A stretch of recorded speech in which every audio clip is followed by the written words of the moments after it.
What is up, guys? Evanaldo here. Welcome back to the channel. I wanted to give you guys an update, kind of what I've been doing. If you guys, I was in the chat, the live chat, me and Nightshade. We're talking about this potential long yesterday. I think I posted the long setup that I took on Bitcoin last night, where I am, or last morning yesterday.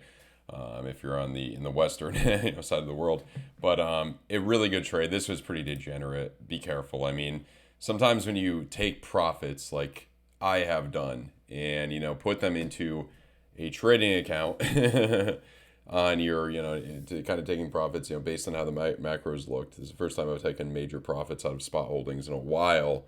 You get kind of greedy, and this is a great way to lose your money, lose your spot holdings or all the money you've spent years trying to make. So be careful, be extremely careful. But I'm kind of hedging the bet too, and I kind of like to how we're getting more into a lot of more bearish things are coming up, so I could feel more confident hedging the bet, I guess. Yeah, so I'm doing a Bitcoin short. I posted this setup as well. I didn't actually tag everybody with these two trades, but Nightshade has had some really good shorts in the Discord. KMX had a lot of really good trades too, a lot of really good analysis there. So if you want to check that out, the links are down below. And I'm using TapBit right now. Pretty good exchange. It's the one a lot of the South Koreans use this one. So I mean, they're all pretty good. I like the bonus. The deposit bonus is pretty good. You could get 20% cash back off your fees for life if you sign up with my link down below. And then deposit at least deposit $200, get 100. If you deposit at least $200 in any of these exchanges, these are all the three main ones I use. Keep your money moved around now, especially as we go into a bear market year potentially, because there can be exchanges going down. I don't think any of these will go down, but never say never. History rhymes. So yeah, I mean, 20% cash back on BloFin as well. It's 20% cash back on BYDFI. Deposit bonus is pretty good on BYDFI as well. So check these out.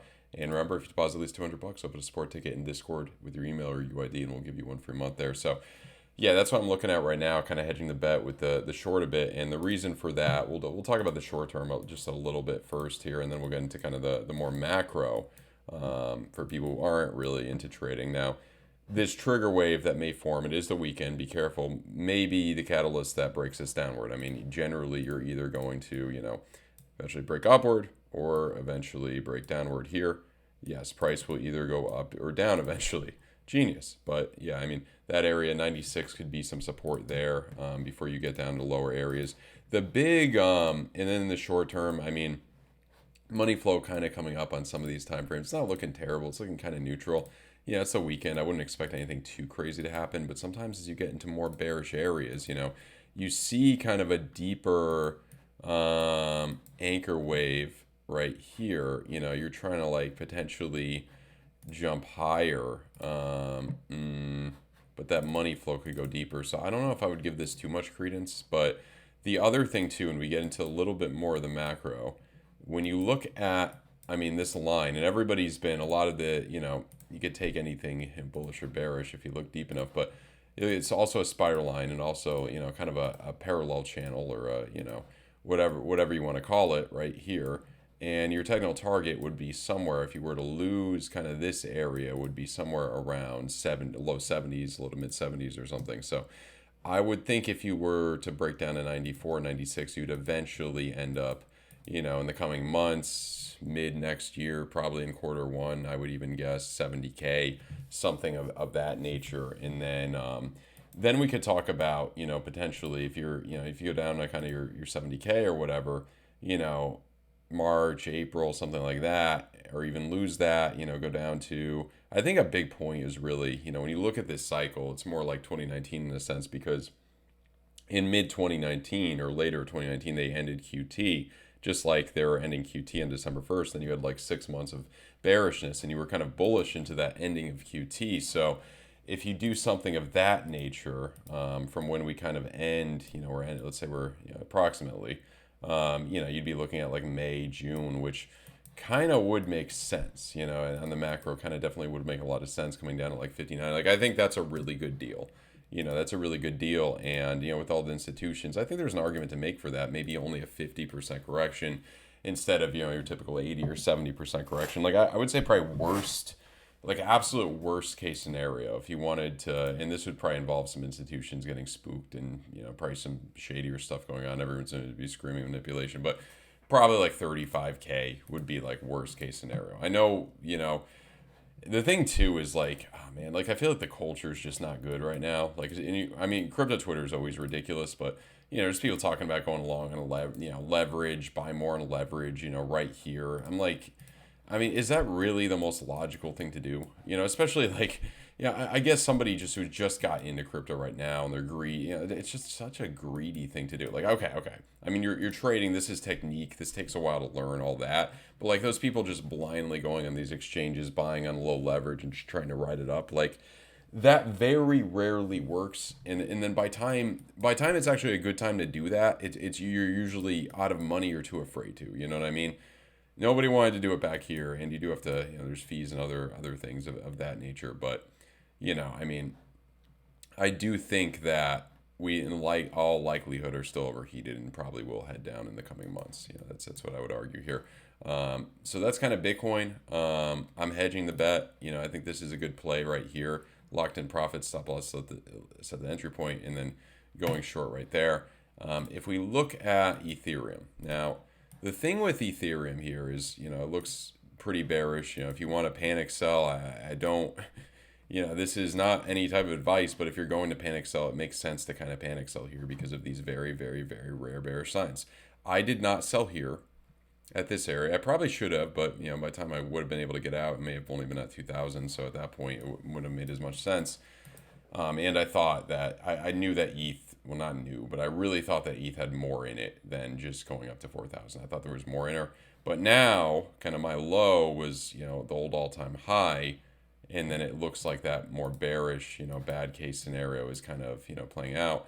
Your daily looks good here. I think like Bitcoin, in the highest 37 would be the big point for Ethereum. Potentially Bitcoin could go up to, 108. That would be kind of like 37. But this would be one of the first points where you could kind of reject. You got some of these trigger waves forming and then potentially dropping down to 2,700. We do still have the government shutdown going on. I would assume if things get spicy with that, if things get more feisty with that or whatever in the coming weeks, if that doesn't end next week, it could end next week. But if it doesn't, you probably would dump farther for NASDAQ, S&P 500, crypto as well, all of these type of things. And, if we were looking at the thing that's interesting about Ethereum is obviously it bottomed earlier than Bitcoin this time. And I would assume like, if you could kind of compare this to maybe here, like let's just compare this to there, a higher low I think is definitely in order, potentially 2,000, 1,800. Maybe it'll be more extended. I don't know, something like that. This was more kind of an extended drop, something like that. 1,800 for ETH potentially with, I don't know, some 50 or 60 for Bitcoin, something like that. And I think in that scenario, you'd probably see, you got a good shot. This is the last time they ended QT, came down a little bit after that. But you got a good shot of Ethereum potentially still outperforming Bitcoin. And if you can keep going into your bear market, and break above this area, then you may see, in 27, 28, 29, towards the end of the decade, I don't know if you're ever going to get back up to these highs in 2017, but you could see a new high from 2021. I do have some concerns about Ethereum, but if Ethereum could stay strong, if it could do what it's done throughout history, then you got some potential for Ethereum, definitely. Bitcoin dominance, I think, will go up a little bit more. I would compare this to the last time they ended QT, going up a little bit more for the next month or so, potentially, I don't know, 65, somewhere over here.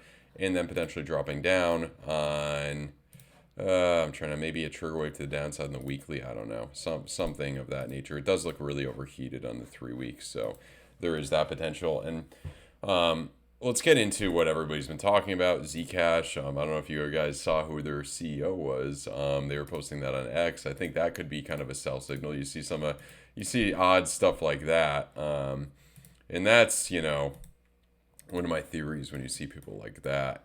Nothing wrong with that, nothing of offense to that, but one of the reasons is just spending too much time in front of a screen, which is kind of what you'd expect from somebody who invented something like Zcash. But I do like the privacy coins. They are, retro and cool. bear div right here. I think this is coming down eventually. Be careful. They always find a way to screw people trying to short this, but I mean, you could try if you do a 3-to-1 risk reward ratio. You got three shots basically. You only need to win one of the three trades to be profitable. So if you were to go, I mean, that three is a lot. I'll give you that. Three is, I don't think it's going back down there anytime soon. But you could try some situations like this. I mean, you could go, you could go three to. Let's zoom in a little bit. Yeah, I wouldn't. Yeah, you could go 3-to-1 like that. I mean, even this would be priced slightly better. You could tighten it up. You could tighten it up a little bit, and you got three chances, and then you could try to re-enter if it gets stopped out. You got three shots for a 3-to-1 risk reward ratio. So keep that in mind there. I don't know if I'm gonna enter it yet. I think I'm looking for that 2-day bear div or whatever. DXY I've been looking at. I don't think it really tells us too much. I think it will kind of continue upward a little bit more. If you look at what happened the last time they ended QT, it did continue up a little bit more and then go down. So I don't think this is going to affect Bitcoin too much. I would guess a little bit more than go down in 26 with the new Fed or new Fed chair, all that. But we'll see what happens with this. Maybe up until mid 26, quarter two of 26 at some point, and then rolls over. That's what I would kind of guess. Let's talk about traditional stuff a little bit. Gold. So there's one theory I have. Let me know in the comments if you guys kind of agree with this, if you guys have studied this at all or seen this in the past in your days and your observations of these markets. Usually when you get a little mania phase, everybody's talking about something, about a year later is kind of the time to buy. I've seen that with Bitcoin, but it could be like gold, in that sense. October of next year. Like, I think you're going to cool off to like 3,200, 3,300, something of that nature, like a 25 to maybe 30% correction. And then that's probably a good place to get in. However, if the NASDAQ, S&P 500 could do well in 2027, 2028, then, I don't know if it'll outperform that. And gold still has not made a new all-time high against the NASDAQ for the last 25 years. So, NASDAQ has not made a new all-time high against gold. So I do think that you got I mean, it looks bad on your monthly. Your monthly's scary, but I do think you got a decent shot of jumping a bit here for one last, mania phase into the end of this decade. But maybe I'm being a little bit too optimistic on the NASDAQ. I don't know. I want to look at Palantir. Michael Burry's shorting it. I feel like he's due to be right at some point. You know what I mean? He's been wrong a lot, so I do think this could be very close to kind of the end. I mean, I could see some wicks above, 220, 220 or something, but I think you're getting there. Very overheated, and the same thing with gold. I mean, I think if we can just look at a year from now, let's look at October or November of 26, where could we end up at? I would guess maybe $70, something of that nature. I think he did have a wick up to 220, so that would be a 60 or 70% correction. Would make sense, you know what I mean? Would kind of make sense. Nothing's going to go up forever, but maybe I'm wrong. That's what I would be kind of looking at, for something like this. So I think this is kind of like your Robinhoods, your Coinbases of 2022, where they're going to have a rough year in all likelihood. A lot of times you should look at this too on the year. This was just in it. I mean, 24 or 23 was good, obviously. 24 was good. 25 was really good. I mean, you're going to have a bad year eventually. I don't think it's going to be green every single year, especially something this volatile. So I think 26 will be your red year. That's what I would kind of guess here. So I think that pretty much sums up the update, guys. I want to look at the triple Q quickly. It does look like you could be getting, you're kind of getting that rejection from 630. The bear div is forming on the 2-week. It's not going to go up forever, and you're getting into that tax season sell-off area too.